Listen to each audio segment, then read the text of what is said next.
A poche settimane dalle elezioni che decreteranno il nome del nuovo sindaco di Badia Polesine tra Gastone Fantato, Canzio Bonazzi, Adino Rossi e Barbara Tomì, abbiamo chiesto ai badiesi quali sono le priorità per la città.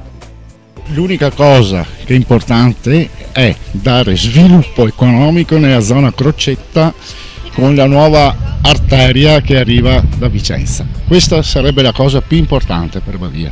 Qualcosa per i ragazzi, tipo un centro giovanile o un centro ricreativo, qualcosa per i ragazzi. Beh, il cimitero vecchio che fa schifo. Dovrebbe fare i miracoli, perché è un paese che da anni è fermo, paralizzato. Io non sono di Badia, sono confinante di Trecenta e seguo un po' l'andamento. Il candidato sindaco dovrebbe fare i miracoli una volta o qualora raggiungesse l'obiettivo. Che da fare? Che ho bisogno di soldi? No. Che ho bisogno di soldi non spende che ne. Se poi... Tu che hai da fare? Tu sei giovane.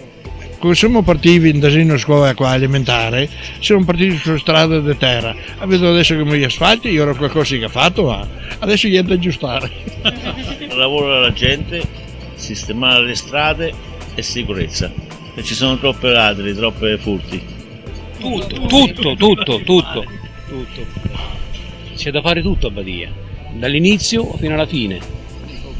Perché purtroppo vediamo che Badia è stata abbandonata da qualsiasi politico. Fa solo interessi personali e basta. E questo qua, Badia, ecco qua lo sbando. Sporcizia dappertutto.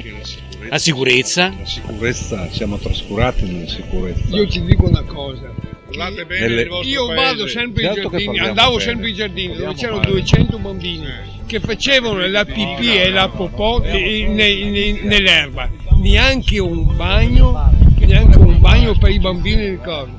Allora io mi domando, ma è giusto questo? Adesso l'hanno chiuso. Il sindaco di Badia dovrebbe fare quello che dovrebbero fare i nostri politici a Roma: pulizia, giustizia, equità.